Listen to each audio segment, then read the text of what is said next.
15 நாள்ல எப்படிப்பட்ட asthma, wheezing, sinus சம்பந்தமான பிரச்சனை இருந்தாலும் சரி, நுரையீரல் சார்ந்த பிரச்சனை இருந்தாலும் சரி, 15 நாள்ல ரொம்ப அற்புதமான தீர்வு கொடுக்கும். ஒரு சிலருக்குலாம் நார்மலா இருக்கு அப்படின்றாரு. ரொம்ப சிவியரா இருக்கிறவங்க 1 மாசம் எடுத்தா போதுன்றாங்க.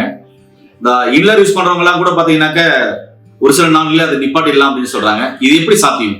அவர் கண்டுபிடிச்சிக்கிற மருந்து அப்படி என்ன மருந்து கண்டுபிடிச்சிருக்காரு? லேப் டெஸ்ட்லாம் அனுப்பிச்சு சக்சஸ் பண்ணியிருக்காரு. இதுக்கு பேட்டர்னும் வாங்கியிருக்காரு. அப்படி என்ன மருந்து அப்படின்ற முழு தகவலும் இந்த வீடியோ பார்க்கலாம். வாங்க வீடியோ பார்க்கலாம். ஐயா வணக்கம் ஐயா. ஐயா, இன்னைக்கு சின்ன குழந்தை இருந்து பெரியவங்க வரையும் பாத்தீங்கன்னா எல்லாமே இன்லர் யூஸ் பண்றாங்க. ஆஸ்துமா, வீசிங், சைனஸ் பிரச்சனை, நுரையீரல சளி கட்டிருக்கு, கெட்டியா இருக்கு, மூச்சு ஒரு சிரமமா இருக்குது, அதே மாதிரி மேல் மூச்சு கீழ் மூச்சு வாங்குது, ஒரு ஒட்டடாச்சாக டெஸ்ட் அலர்ஜி, தும்புள் வருது, தும்பி வந்து மூக்குலாம் சளி வருது, பேச முடியறதில்ல, மூஞ்சி முகமெல்லாம் வீங்கிக்குது, மூச்சு ஒரு சிரமமா இருக்கு அப்படின்னு எண்ணற்ற பிரச்சனைகளால பாத்தீங்கன்னா இந்த சளி சார்ந்த பிரச்சனைகள் அவசரப்படுறாங்க. அவங்களுக்கு நீங்க கண்டுபிடிச்சிருக்க இந்த மருந்து ஒரு 15 நாள்ல நல்லா இருக்குது. ஒரு சிலருக்கு யாரோ ஒரு சிலருக்கு தான் திரும்பி வர வேண்டியதா இருக்கு. 1 மாசம் எடுத்தா போதுமானது, இல்லைன்னா கூட யூஸ் பண்ண தேவையில்லை அப்படின்னீங்க. அது என்ன மருந்து, எப்படி பயன்படுத்தணும்? அதாவது அலர்ஜி அப்படிங்கிற ஒரு தன்மை என்னன்னா, ஏதாவது ஒரு உணவுப் பொருள் அவங்க சாப்பிடும் பொழுது அது ஒத்துக்காததுனால அது நுரையீரலை தாக்கி சளியை உண்டு விடுது. அப்போ அந்த அலர்ஜி ஏற்படுத்தக்கூடிய பொருளை விட்டுறணும்.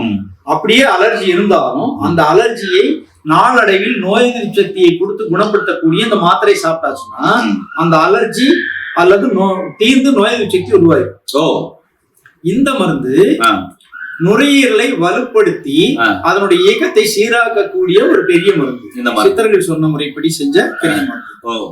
இதுல கபத்தை கரைத்து வெளியேற்றக்கூடிய மூலிகைகள் எல்லாம் சேர்ந்து ஒரு லேகியம் பண்ணிருக்கலாம். அதான் நீங்க சொன்னீங்க, இதுல ஆடாதோட இருக்குது, திப்பில இருக்குது, எல்லாமே முசு இருக்குது. அதுக்கப்புறம் கபம் சார்ந்த அத்தனை மூலிகைகளும் கபத்தை, ஆமா, கண்டங்கத்திரி, அப்புறமா நிறைய சொன்னீங்க இதுல. அப்படிப்பட்ட ஒரு மூலிகை தான். மூலிகை கலந்து முறைப்படி லேகியமா மாத்திருக்கிறோம்.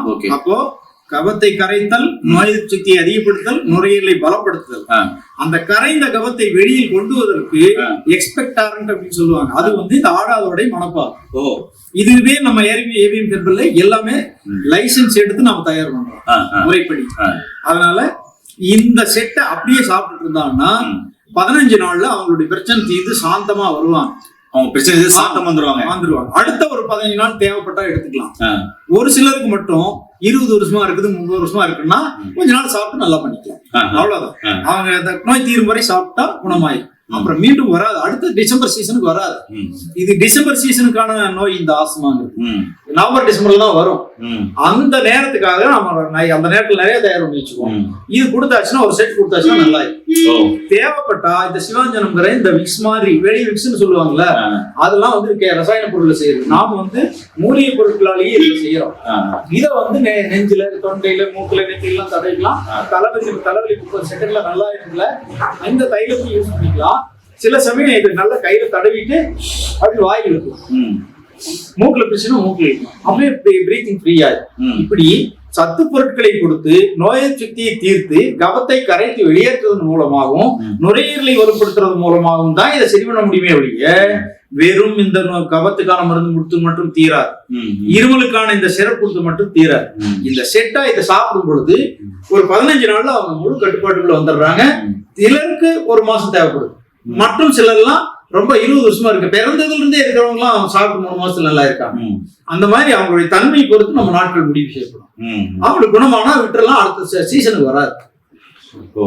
ஏன்னா உங்களுக்கும் ஆஸ்துமா, வீசிங், சைனஸ் சம்பந்தமான பிரச்சனை இருக்கா? ஐயா சொன்னதை நல்லா கவனிச்சிருப்பீங்க. 15 நாள்ல சாப்பிட்டு ஆனந்தமா வருவாங்களாம். யாரோ ஒரு சிலதான் 1 மாசத்துக்கு மருந்து எடுப்பாங்க அப்படின்றாங்க. பாத்துக்கோங்க, இந்த ஆஸ்துமா, வீசிங், சைனஸ் பிரச்சனை அந்த பனி காலத்துல, மழை காலத்துல, குளிர் காலத்துல நிறைய அதிகமா வரும். அதே மாதிரி குளிரான பொருள், அதாவது குளிர்ச்சியான பொருள், வாழைப்பழம், கொய்யாப்பழம், தயிர் 3 தொடவே விடாது. இந்த சீசன்ல சாப்பிடாமட்டாங்க நின்றோம். இந்த 3 சாப்பிட்டாங்கன்னா வரும். அவ்வளவுதான். இந்த பிரச்சனை உள்ளவங்க முக்கியமா வளர்க்க வேண்டியது வாழைப்பழம், கொய்யாப்பழம், தயிர். அவ்வளவு சாப்பிடக்கூடாது. இது மாதிரி தவிர்த்துட்டு நோய் நொடி இல்லாம ஆரோக்கியமா இருங்க. சைனஸ் பிரச்சனை இருக்கிறவங்க, ஆஸ்துமா, வீசிங் பிரச்சனை இருக்கவங்க, சளி பிரச்சனை இருக்கவங்க, நுரையீரல் இன்ஃபெக்ஷன் இருக்கவங்க தாராளமா இந்த வீடியோ எல்லாருக்குமே ஷேர் பண்ணி விடுங்க. இவர்கிட்ட இந்த மருந்துகள் பாத்தீங்கன்னாக்க எல்லா பேட்டர்ன் எடுத்தது, அது லேப் டெஸ்ட் போய் எல்லாமே டெஸ்ட் பண்ணி வந்த எல்லா மெடிசின். அதனால தாராளமா நீங்க வாங்கி சாப்பிட்டு நோய் நொடி இல்லாம ஆரோக்கியமா வாழலாம். உங்களுக்கும் உங்களை சார்ந்தவங்களுக்கும் பாத்தீங்கன்னா இது மாதிரி நுரையீரல் சார்ந்த பிரச்சனை இருக்கு, ஆஸ்துமா, வீசிங், சைனஸ் பிரச்சனை இருக்குது, அலர்ஜி இருக்குது, அடுக்கு தும்பல் இருக்குது, டெஸ்ட் அலர்ஜி இருக்குது, ரன்னிங் ரோஸ் இருக்குது அப்படின்னா இந்த வீடியோ எல்லாருக்குமே ஷேர் பண்ணிவிடுங்க. மீண்டும் வீடியோ அருமையான பதிவு சந்திக்கலாம். நன்றி, வணக்கம். வணக்கம்.